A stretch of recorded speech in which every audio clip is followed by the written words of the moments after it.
Masama ba ang pagdududa? Is it bad to doubt? Ang simpleng sagot, hindi. Kailangan din natin magduda paminsan-minsan. Hindi naman lahat kakainin mo kung hindi baka sumakit ang tiyan mo. Hindi naman lahat na nagyayaya sa iyo, sasamahan mo. Baka ipahamak ka lang. Hindi naman lahat kailangan pagkatiwalaan mo. Baka abusuhin ka. At hindi naman lahat na nag-aalok sa iyo, kailangan bilhin mo. Kung hindi, baka maloko ka o mabudol ka. Kailangan din natin na magduda paminsan-minsan para din sa ating kaligtasan yan.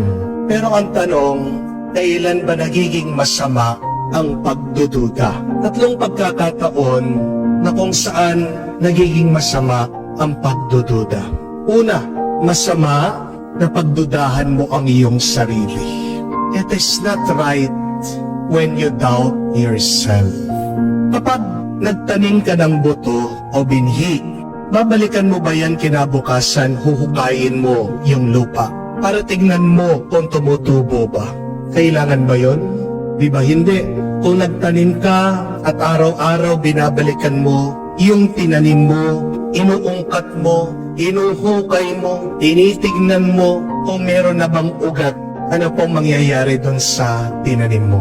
Di ba masisira ito? Di ba mamamatay ito? Ganyan po ang ginagawa ng pagdududa natin sa ating mga sarili. Ginawa tayong mabuti ng Diyos. Ginawa ka ng Diyos, ng Panginoon, sa wangis niya. Bakit pinagdududahan mo ang iyong kabutihan na pwede mo naman ipakita?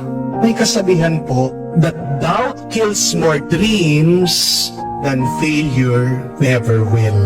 Kapag nagdududa ka sa sarili mo, pinapatay mo, binibigo mo na ang iyong sarili. Hindi ka na kailangan mabigo pag nagdududa ka na sa iyong sarili. Dahil ang kabiguan sa iyong buhay, nag-uumpisa sa iyong pagdududa sa sarili. Isa pong katangian ng mga champion, ng mga winner, ng mga successful na tao, yan, paniniwala, tiwala sa sarili. Tandaan niyo po ito, marami ng mga taong nagdududa sa iyo. Bakit mo pa sila dadagdagan? Hindi po ba? Kung mahal mo ang iyong sarili, umpisahan mo sa paniniwala sa pwede mong gawin. Sabi po ng isang makata, if the sun and the moon doubted themselves, then they will immediately go and disappear. Kung nagdududa ang araw na pwede siyang magliwanag, magdidilim yan. Kung magdududa ang buwan na pwede siyang magliwanag sa dilim, hindi na natin makikita yan. Kung gusto mong magliwanag din ang buhay mo, umpisan mo sa paniniwala at pagtitiwala sa iyong sarili. Pangalawa, masama na pagdudahan mo ang kabutihan ng ibang tao. Meron po akong kakilala, kwento niya, sumakay siya sa jeep. May nakatabi daw siyang mama, isang lalaki. Mukha pong guns, mukha magnanakaw. Kaya ito pong babae, pinakahawak niya yung kanyang bag. Sabi niya, baka snatch, nakawin nitong aking katabi. Pero nung papaalis na siya, pababa na siya sa jeep, tinapik siya nito pong katabi niyang lalaki, yung mukhang guns. Sabi niya, miss, nahulog yung pitaka mo. Binigay sa kanya. Binuksan niya, kumpleto yung pera niya. Nahiya daw po siya sa kanyang sarili, na pinagdudahan niya itong katabi niya na isa siyang masamang tao. Nakakapagod din po na palagi mo pinag-iisipan lahat ng mga tao na masama sila. Huwag nating husgahan ang iba na sila ay plastic, peke, nagbabait-baitan lang. Kapag naging mabait ang isang tao sa iyo, tanggapin mo yung kanyang kabutihan, yung kanyang kabaitan.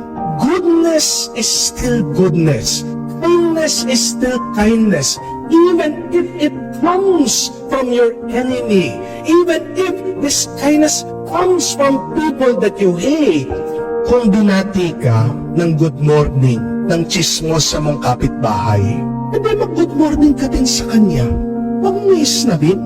Kung ikaw ay binigyan ng ulam o pagkain, yung iyong pabibo na katrabaho, kaopisina, appreciate mo naman. Pasalamat ka. Kapag niyayakap ka pa, hinahalikan ka ng mister mong loko-loko o nagkaroon ng iba kaysa sa iyo, magpahalik ka naman, magpayakap ka naman. Kapag nagpasorry ang kaaway mo sa iyo, bakit hindi mo tanggapin? Pagkatapos, move on ka na. Kalimutan mo na kung ginawa niyang masama sa iyo. Tandaan niyo po, ang mabuti ay mabuti pa rin kahit nagaling yan sa taong nakasakit sa iyo. Amen? Ang ganda po ng kasabihan, that doubt discovers difficulties which we never solve.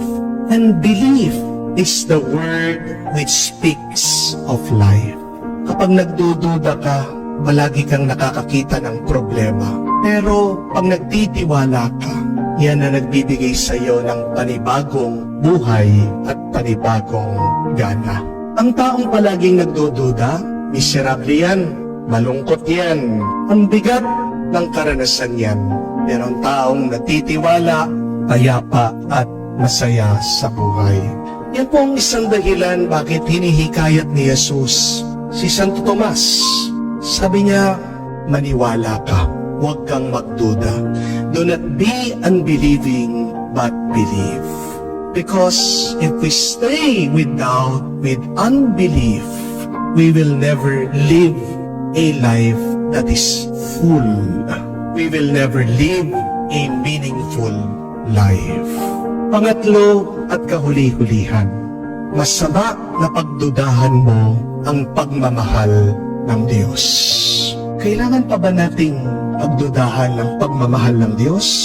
Kahit na hindi tayo karapat-dapat sa grasya niya, kahit na isipin natin napakarami na nating atraso sa Kanya, napakarami na nating kasalanan sa Kanya, pero napakabait pa rin niya. Hindi niya tayo pinapabayaan. Minsan, napakarami pong mga tao dahil pabibigat ang kanilang mga pagsubok, hindi mo maiiwasan na pagdudahan nila ang pagmamahal ng Diyos. Opo, naiintindihan ko. Magbaon ka na sa utang, pag nangaliwa ng asawa mo, hindi na natuto, paulit-ulit na lang sa kanya pagkakamali. Oo, pag sobrang sakit na ng iyong nararamdaman sa iyong katawan, o pag sunod-sunod yung mga kamatayan sa inyong pamilya, nakakapagtaka at ikaw ay nag-uumpisang magduda. Talaga bang mabuti ang Diyos? Talaga bang pagmahal ang Diyos? Pero, imbis na itanong mo kung bakit nangyayari ang mga bagay na yan sa'yo, bakit hindi mo itanong ano ang tinuturo ng Diyos sa iyo? San ka dinadala ng Diyos? Dahil mga kapatid, kahit na gaano kabigat ang buhay, tandaan niyo po, hindi nagkukulang ang grasya at biyaya ng Diyos na binibigay niya sa atin. At madalas, yung mga pagsubok na yan, kalaunan pag nagtiis ka, nagporsige ka, at nagpatuloy ka, yan pala yung pagmumulan ng iyong bendisyon. Remember that, my dear friends, that sometimes the problems that God gives us are really gifts that are just wrapped in pain. Kaya kung magdududa ka man, tandaan mo, dagdagan mo pa ang iyong paniniwala. Yan ang ginagawa ng pagdududa sa atin. Nilalayo din tayo minsan sa Diyos. At paano ka pupunuin at bubusugin ng Diyos kung malayo ka sa Kanya? Ano ang sabi ni Jesus kay Santo Tomas? Blessed are those who believe, even if that they have not seen. Totoo po, mapalad ang mga naniniwala kahit na hindi pa nila nakikita. Kung paano ang isang estudyante, mapalad siya, naniniwala siyang mag-graduate siya, makakatapos siya, kahit na wala pa yung diploma. Mapalad ang isang negosyante, naniniwala, nakikita siya, na magtatagumpay siya kahit na wala pa yung pera sa kamay niya, sa pitaka niya o sa bangko niya. Mapalad ang may sakit na naniniwalang gagaling siya kahit na nararamdaman niya ang kirot ng kanyang pangangatawan. Remember that faith is a verb. Ang pananampalataya ay pandiwa. Pag ikaw ay nagdududa, yan ang nagiging hadlang sa iyo para mabuhay ka ng mabuti at masaya. Kaya nga, pag ikaw ay nananalig, tandaan mo, makakagalaw ka, makakapagpatuloy ka, makakausad ka. Please, stop doubting the love of God. Because nothing good comes from doubting God's love. But when we always believe, God loves me, that inspires us. Di po ba? Pagmunihan mo, pagdasal mo, pasalamatan mo ngayon, mahal na mahal ako ng Diyos. Naniniwala ako, nananampalataya ako, nananalig ako. Tingnan mong epekto nun sa iyo. Lumalakas ka, tinutulak ka na magpatuloy sa buhay. Normal lang po ang magduda. Pero sana, pag hindi na nakakatulong sa iyo ang pagdududa, bitawan mo na at mas dagdagan mo pa ang iyong paniniwala at pagtitiwala sa Diyos.